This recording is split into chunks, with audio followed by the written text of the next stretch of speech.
Deputado, eu tenho que encerrar a entrevista porque tem uma pessoa importante. Não, a senhora pode falar, claro. Mas tem uma pessoa muito importante da nação, que eu respeito muito também, que é o Ciro, que está esperando a gente aqui para falar sobre uma notícia importante. Sobre essa notícia do Ramagem. Só uma coisinha rápida. Eu acho que o que ele fez comigo, e eu fui a maior prejudicada de todas, não desmerece o trabalho que ele fez na Lava Jato. E outra coisa, as pessoas que foram condenadas por ele, depois foram condenadas em outras instâncias por vários outros... Não, mas aí eu não concordo com a senhora, vamos ficar até o fim, porque de repente o que ele fez com a senhora é uma coisa discutível sobre o aspecto moral, mas o que ele fez, segundo a acusação da Lava Jato, ele condenou quem ele devia de uma forma indevida, mais ou menos isso. É isso que mais ou menos o que estão querendo dizer que ele estava fazendo dentro do governo do Bolsonaro, estava jogando contra. Esse é o grande detalhe. Não, jogando contra não é a favor, não é jogando contra do Bolsonaro para ferrar o Bolsonaro especificamente, que ele mesmo fazia investigação seletiva e que ele escolhia algumas pessoas para investigar. São essas as informações que batem com as informações da reunião ministerial. Faz um favor para mim, pergunta para o Ciro se ele está com medo do Ramagem investigar a família Ferreira Gomes lá no Ceará. Pergunta para ele, que eu acho que de repente pode ser um dos motivos pelos quais o PDT... Mas a senhora virou repórter agora, né? Eu acho que agora a senhora cometeu um erro grave. A gente está aqui fazendo uma reportagem, eu convidei uma pessoa para participar do programa e a senhora foi indelicada agora em fazer uma pergunta a essa pessoa que realmente foi convidada para falar sobre outra coisa. A senhora me desculpe, eu a defendi no caso do Moro, mas agora a senhora cometeu uma indelicadeza. Que a oportunidade é um cavalo selado que passa na frente da gente, se ele passou, já acabou. Olha, eu já deixei tanto cavalo selado passar na minha frente, já perdi 40 milhões por pagar uma multa da Rede Record, porque eu deixei o cavalo selado passar, porque alguém lá me encheu o saco e eu saí de lá, e como eu descumpri um contrato, o cavalo selado passou e eu paguei uma multa. Mas acho que, me desculpe com todo o respeito que eu tenho à senhora, a senhora foi indelicada em interferir na entrevista com o Ciro. A senhora vai me desculpar. Eu peço desculpas a você. Tá bom, muito obrigado. Bom dia, senhora. Deputado Ciro Gomes, é claro que hoje a notícia principal que nós tivemos de manhã é que, a pedido do PDT, o Alexandre Moraes está aí impugnando, né, a indicação do presidente Jair Bolsonaro. Não sei se é esse o termo jurídico ou não, nem li direito a notícia aqui. A indicação feita pelo presidente da República para superintendente da Polícia Federal, e o pedido foi do PDT. O que o senhor tem a dizer sobre isso, Ciro? Bom dia, muito obrigado e desculpe aí, porque eu não esperava realmente que a deputada fizesse aí às vezes de repórter. Bom dia, Daté, não se preocupe com isso, eu já conheço. Deixa eu lhe dizer, nós do PDT estamos muito preocupados com tudo que está acontecendo com o Brasil. Na ordem da hierarquia das nossas preocupações, o fato de que a pandemia no Brasil parece ter atingido a velocidade de pico. Nós estamos com vários lugares do Brasil colapsando a estrutura de saúde, não tem leito de hospital, nem público em São Paulo, que é um lugar que tem mais leito de hospital. O governo de São Paulo já está precisando puxar os leitos privados, da rede privada. Nós não temos os testes, nós não temos os reagentes, nós não temos os respiradores, e mais de 5 mil pessoas oficialmente, 5.017 pessoas brasileiras morreram, e eu não deixo de pensar nessas pessoas o tempo inteiro. A segunda grande preocupação na nossa hierarquia de preocupações é a questão do colapso econômico. Está se alargando muito dramaticamente o colapso.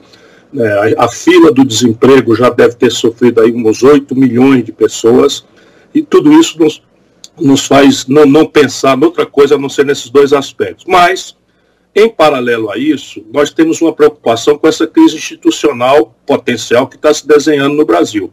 Uma crise política, eu já comentei com você, que tira pelo menos as energias que nós deveríamos estar todos, a partir da liderança do presidente da República, preocupados em resolver essa equação de colapso econômico e colapso de saúde pública. Um dos aspectos mais graves dessa crise política e institucional, a partir dessa confrontação perigosa, potencialmente muito constrangedora da demissão do juiz Moro, do ministro Moro, é a suspeita que ele lança sobre o caráter profissional da Polícia Federal.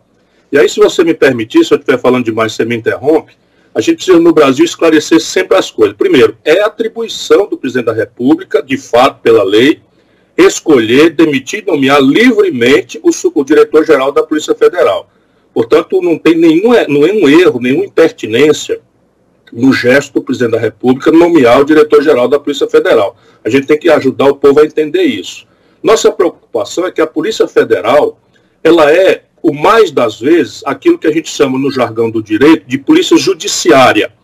Ou seja, quando, por exemplo, alguém faz uma acusação a mim, não é? A Polícia Federal não é acionada pelo presidente da República para me examinar. Ela é acionada pelo Ministério Público e pelo Judiciário, que autoriza essa investigação. A partir daí, a hierarquia funcional da Polícia Federal já não é mais o presidente da República, é o juiz. Ele é que determina se o inquérito vai atingir tais e quais providências, ele é que determina, enfim. Nesse aspecto é que nós do PDT estamos pedindo à Justiça que examine esse assunto. Por quê? Porque o Moro lançou uma suspeição muito explícita, muito clara, de que o Bolsonaro está querendo invadir inquéritos que são da esfera da Polícia Judiciária, devassar informes de inteligência. O que é informe de inteligência para a população saber? Vamos lá. Levanta uma suspeita de que você, Datena, está no esquema de tráfico de droga. Vou falar aqui uma aberração só para a gente entender a figura que eu quero explicar como velho professor. Então, não tem nenhuma prova, nenhuma evidência, nenhum indicativo. Então, a primeira abordagem, seu advogado não sabe, ninguém sabe, não é um inquérito. É um esforço de levantar informes, por isso nem sequer se chama informação, que é o esforço de inteligência. Para, no fim, acabar dizendo, não, o Datena é um profissional de imprensa, tem nada disso. Ele convive com narcotráfico, porque ele denuncia todo dia, ele esculhamba, ele dá furos, ele demonstra que conhece o ramo, mas não tem nenhuma vinculação. Morreu o informe aí, não tem inquérito, não tem nada, nem sequer você pode dizer amanhã você vai ser difamado ou caluniado porque houve um esforço de inteligência. Compreende? O inquérito não. O inquérito você, advogado, já sabe, você, acusado, já tem que saber, tem que ter o contraditório, a presunção de inocência e a construção de provas. Isto é o que está sob suspeita hoje grave no Brasil. Se nós deixarmos um órgão profissional respeitadíssimo, eu conheço a Polícia Federal por dentro. A Polícia Federal é uma das coisas mais sérias e profissionais, toda ela é construída na base do mérito, concurso público, a garotada que entra... Perdão.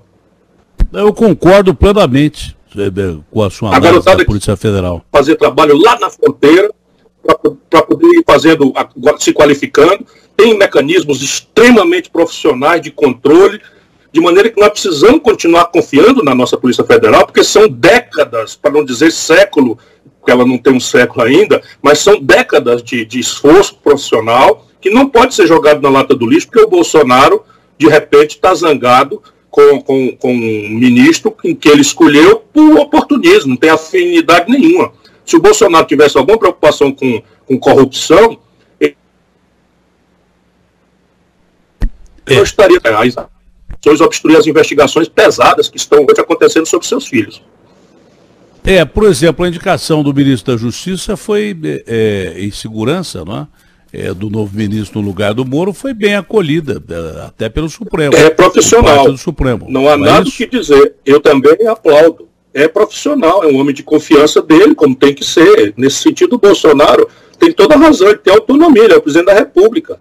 Ele pode nomear o ministro que ele quiser, ele pode nomear. O que não dá é para você apropriar o espaço público republicano para coisas mesquinhas. Portanto, foi muito bem recebido. Eu próprio aplaudo a escolha do novo ministro da Justiça e Segurança Pública, porque é um profissional respeitado, tem qualificação para isso, enfim.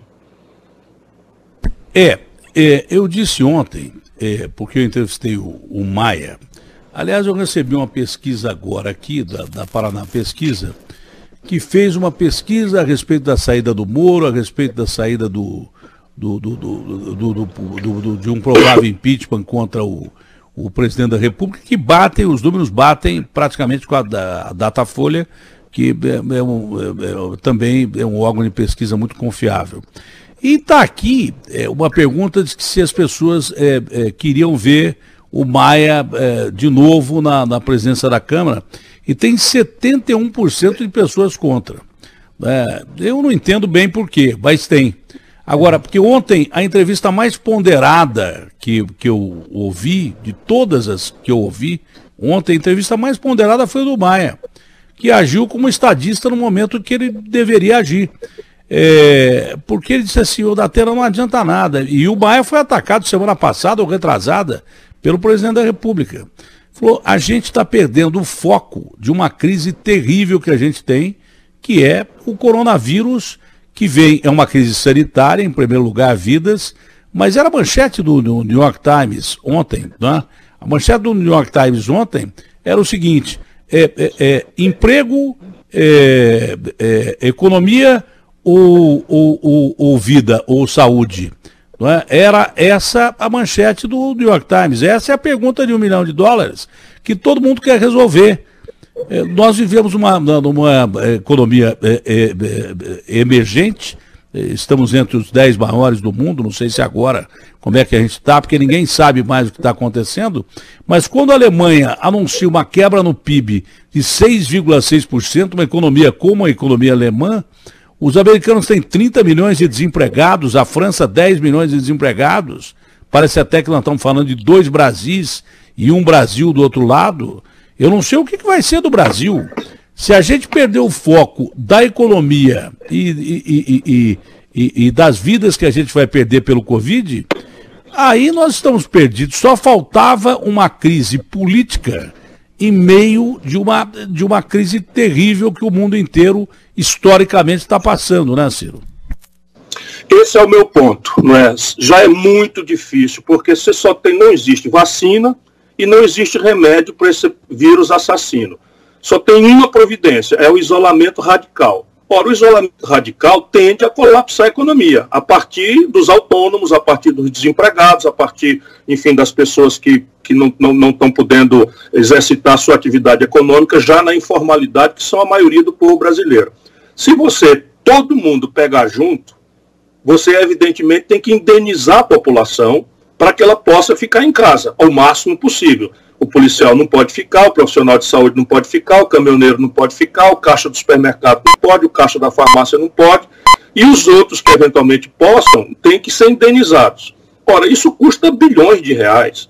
Isso exige mudança institucional, mudança na lei, mudança na Constituição, exige uma interação de todo mundo junto. E, infelizmente, eu tenho falado isso contigo e com todo mundo, o Brasil agregou essa crise de saúde pública, que é a pior do século, a uma crise econômica, que é a pior da história, uma crise política de consequências absolutamente imponderáveis. E isso realmente nós precisamos forçar a mão, e o jeito de forçar a mão é gritar, brigar, espernear, a imprensa, políticos que têm alguma coisa na cabeça para além de ambição, nós temos que lutar para que as pessoas convirjam para esse diálogo ao redor do que interessa. À luz do direito, o senhor pode falar isso de cátedra, e pode falar mesmo, mais do que muita gente que diz que entende de leis, o senhor é professor. Como é que fica agora essa atitude do ministro Alexandre de Moraes? Eu nem perguntei, foi a Carla Zambelli que falou que o ministro Alexandre teria sido... Foi a Carla Zambelli o Garrafa? Foi. Que o ministro Alexandre teria ligado ao... Eu nem perguntei isso, porque eu acho uma coisa tão absurda que eu nem perguntei isso a deputada. Não, é um disparate muito grande. Não cometeria esse desatino aqui, não é verdade? Você acusar um ministro do Supremo de ter sido ligado ao PCC não cometeria esse disparate aqui. Mas à luz do direito, como é que fica agora essa atitude do ministro Alexandre de Moraes, que é o ministro do Supremo, em relação à nomeação do diretor da Polícia Federal? Isso é uma pergunta técnica. Sim, ele não anulou a nomeação, ele suspendeu, portanto ela está suspensa provisoriamente, determinou em prazo muito ágil, em alguns casos 48 horas, que as autoridades do Executivo, da Presidência da República, a Advocacia-Geral da União e Ministério Público, no caso a Procuradoria-Geral Procuradoria-Geral da República, a PGR, que se manifestem sobre as razões pelas quais se pôs sob suspeita essa nomeação. Ele recebe essas manifestações em 48 horas e decide, aí sim, definitivamente, se essa nomeação prospera ou não. Bom, a gente conhece bem o presidente Jair Bolsonaro, né? E uma vez eu ouvi do Aldemir Martins, eu não sei de onde é o Aldemir, eu não sei se é daí da tua terra aí. É da tua terra. Pintor cearense, meu velho e querido amigo. Quando houve a crise com Lula, ele me disse assim, Datena, você viu lá o meu Patrício, do Mensalão ainda. Eu estava lá no ateliê dele, que eu fiz uma entrevista com ele, ele me deu uma série de gravuras, me deu uma série de... Ele falou, vai pegando aí, Datena. Eu já estou com a idade avançada, tenho diabetes. Eu falei, eu também tenho. Você tem um tesouro, viu? Eu não sei quanto tempo eu vou viver, não. Você vai pegando aí o que você quiser. Gravuras, livros, e daí por diante ele me deu e tudo assinado, pro Datena e tal, tem até um quadro dele aqui. Isso é um tesouro, é um tesouro. Que ele assinou e me deu, né? E depois eu comprei um quadro dele daqueles gatos que eu adorava, o Aldemir, mas ele me disse assim, e esse negócio do meu Patrício lá, o Lula, envolvido com esse negócio do Mensalão, eu falei assim, senhor Aldemir, é o seguinte, o Lula é um cara ingênuo. Ele falou assim, ô Datena, você já viu algum cara ingênuo virar presidente da República? Evidente que não. Não é provável. Então o Bolsonaro, de ingênuo, não tem nada. Agora, o Bolsonaro, a gente conhece as reações do Bolsonaro. O Bolsonaro ontem vai e dá uma entrevista em que ele foi pego pela palavra mesmo. Ele estava tão assim... de guarda aberta, que ele falou, tô até gostando de vocês da imprensa. Aí vem um cara e pergunta, morreram 500 pessoas aí. Pô, e aí? Eu chamo Messias, mas não sou, eu não faço milagre. Ele estava bem humorado na entrevista, né? Ele cometeu um deslize ali. Eu não acredito que o Bolsonaro seja insensível à morte de 500 pessoas. Eu não acho que ele seja insensível a esse ponto. Mas ele cria uma crise hoje de manhã, quando ele vai lá, leva um monte de deputados e dá aquela entrevista na grade, que eu acho que isso devia ser suspenso por ele mesmo, que é um absurdo essa entrevista na grade. O presidente não precisa ficar falando em grade toda hora, principalmente atrás da grade, entendeu? Porque vai que a moda pega. E é uma entrevista indevida ali, é uma coisa feita de uma maneira muito absurda, você não se vê isso em país nenhum. O presidente tem que se preservar, tem que se reservar o direito de ser presidente da República.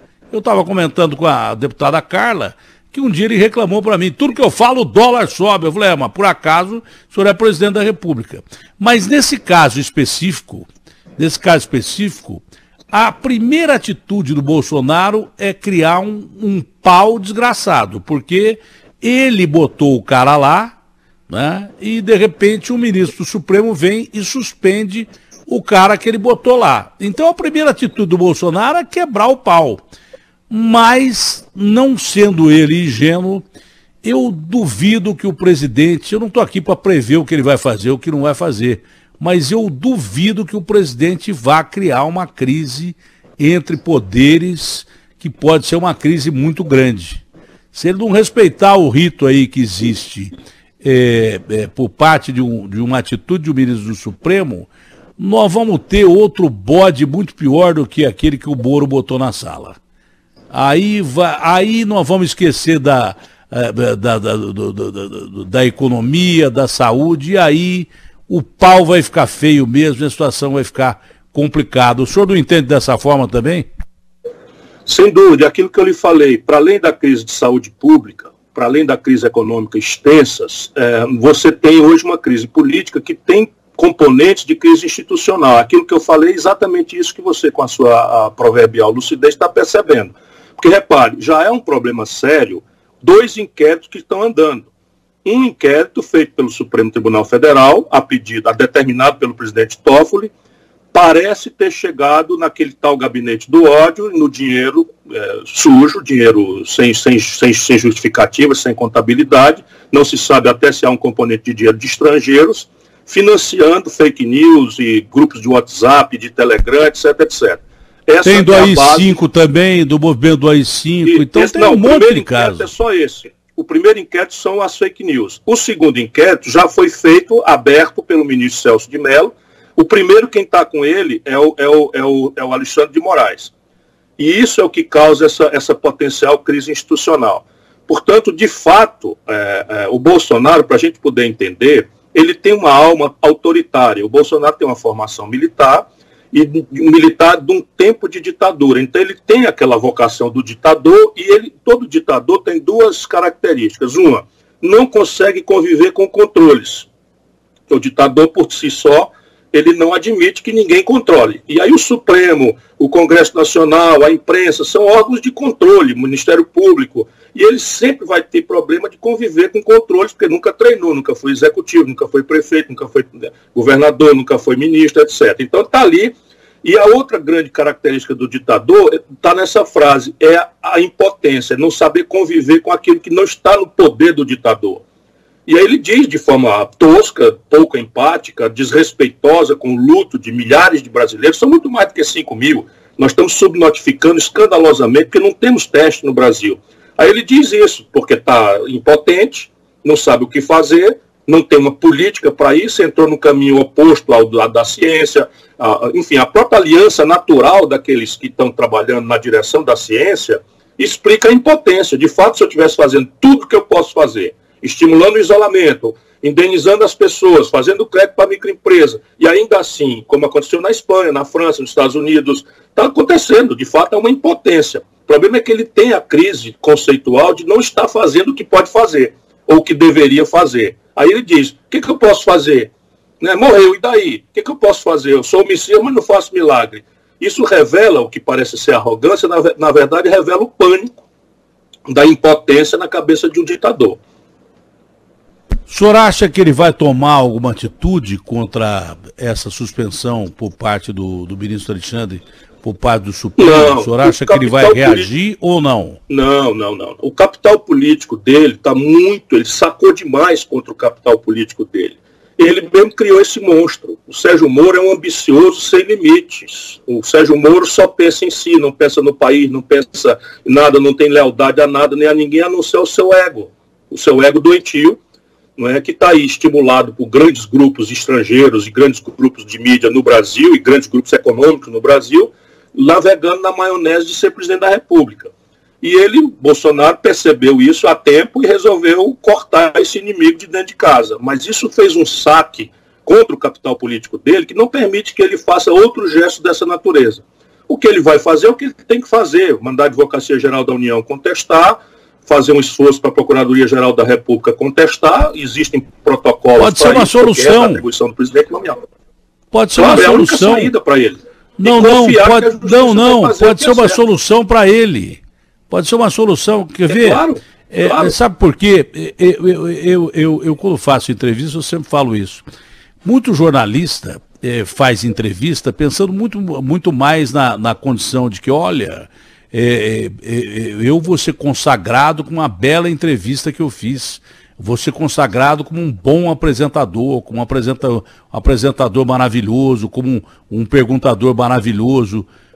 Eu não diria que a maioria, mas muitos caras pensam muito mais em aparecer mais na entrevista do que o entrevistado. Então o cara vai lá e faz uma pauta e fica em cima dessa pauta querendo que o cara que está respondendo responda aquilo que ele quer.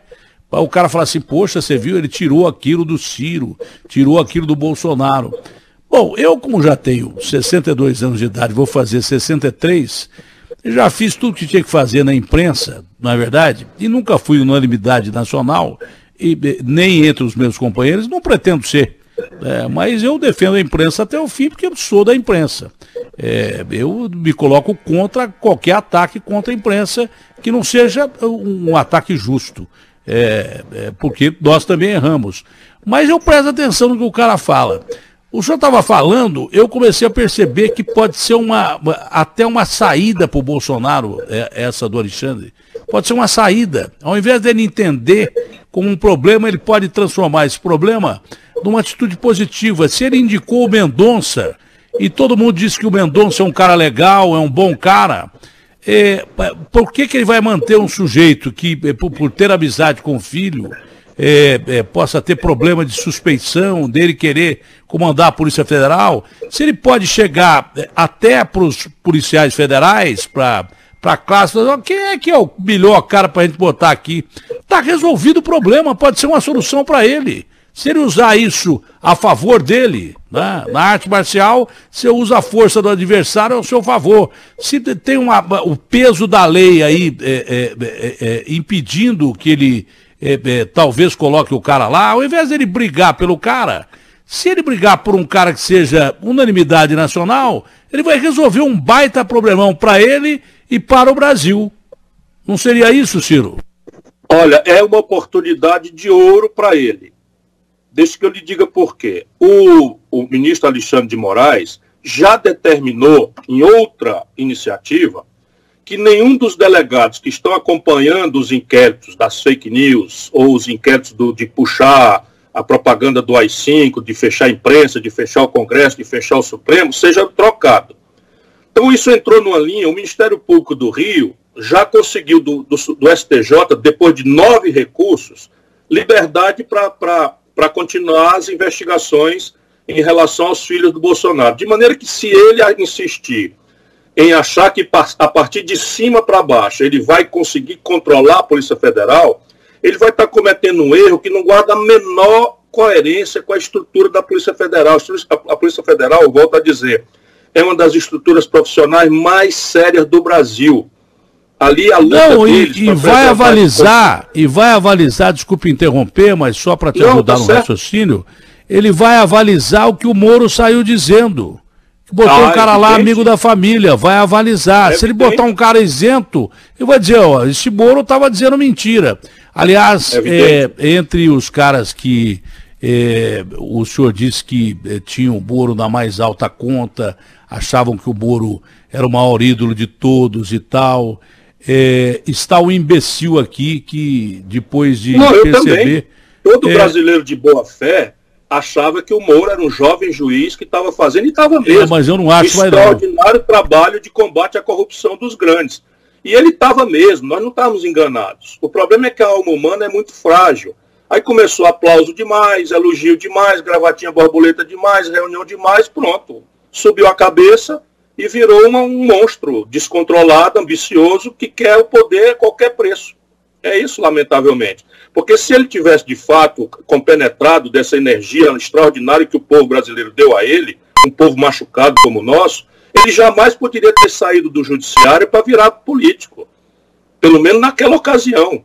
Você imagina, o cara condena um político, e eu sei que o Lula não tem nada de inocente. Todo brasileiro, todo cidadão merece um julgamento severo. E acha que o Moro passou da conta por pressa, porque os indícios estavam todos ali. Se tem um brasileiro que sabe o senhor acha que o Lula deveria ter ido para a cadeia mesmo, mas os métodos usados pelo Moro... Por aquele caminho, de forma nenhuma. Você vai ver, o Moro só fez semear nulidades. Agora o Lula nomeou o presidente da Petrobras, o Lula nomeou o diretor da Petrobras, o Lula deu R$1 bilhão de contratos sem licitação para o Eunício Oliveira, o Lula botou Michel Temer na linha de sucessão, o Lula deu Furnas para o Eduardo Cunha roubar. Isso são as coisas que eu sei e que eu denunciei por Lula, pessoalmente. Portanto, se tem um brasileiro que sabe que o Lula não é inocente, sou eu. O senhor foi ministro do Lula, né? Exatamente. E depois não aceitei mais ser. Então, mas o que é, mesmo a pessoa tendo flagrâncias dessas coisas, tem direito ao devido processo legal. E é aí a falha do Moro. Então, quando o Moro é pilhado orientando a parte acusadora, ele cai na lei. A lei diz claramente que se o juiz aconselhar uma parte, ele é suspeito.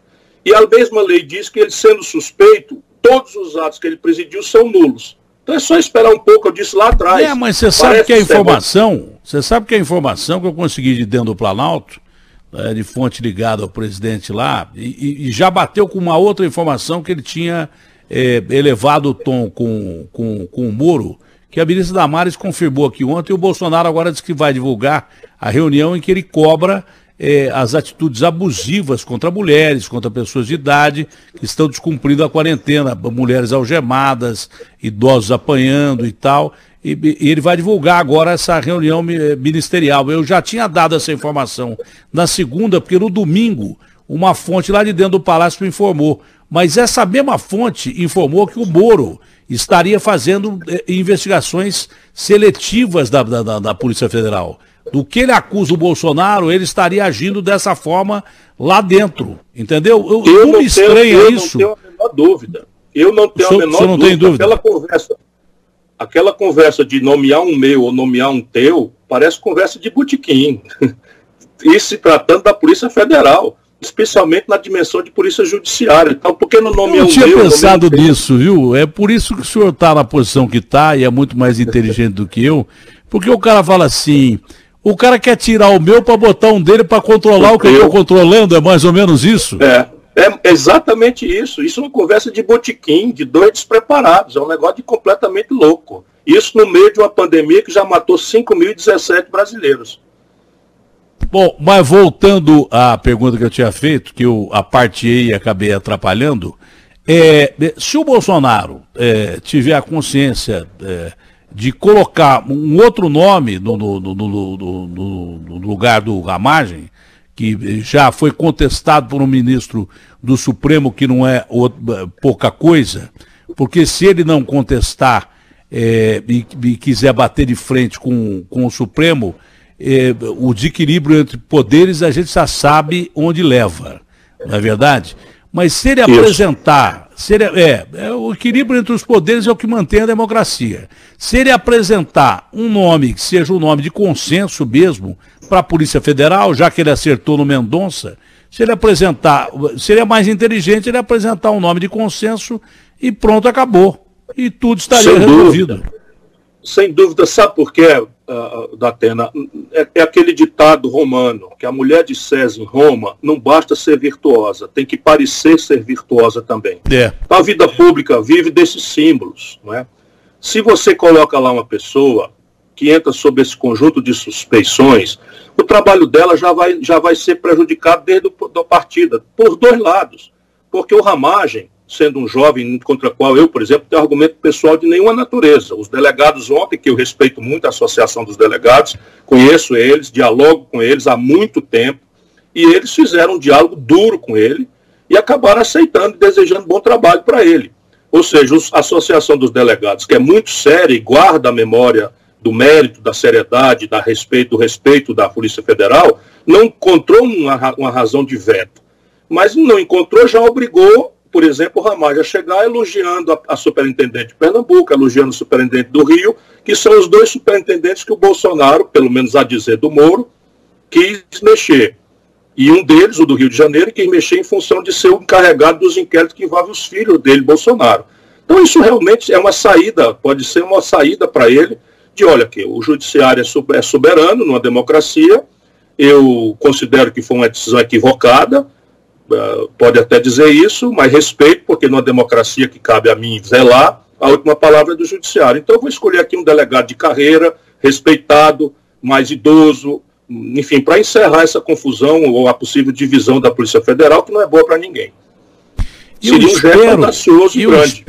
Eu espero que ele faça isso, porque ele foi 38 anos parlamentar, parlamentar do baixo clero, mas foi parlamentar, e só foi eleito por causa da democracia, porque num regime militar, natural seria o general ser o presidente, claro, e não o capitão ser o presidente. Então ele chegou lá através da democracia. E cá entre nós, apesar da mentalidade que o senhor disse que ele tem de ditadura militar e daí por diante, ele tem sido absolutamente democrático em alguns gestos dele. Tomara que ele tenha sido, que ele seja democrático nesse gesto e se houver, naturalmente, impedimento para que o Ramagem assuma, que se escolha um nome de consenso e que se acabe com mais essa briga, porque não interessa a ninguém no meio de uma pandemia que é uma crise histórica mundial. Não é? Os milhões de brasileiros ameaçados de perder a vida e os milhões de brasileiros que já perderam seus empregos ou vão perder agradeceriam muito, e eu me incluo entre eles.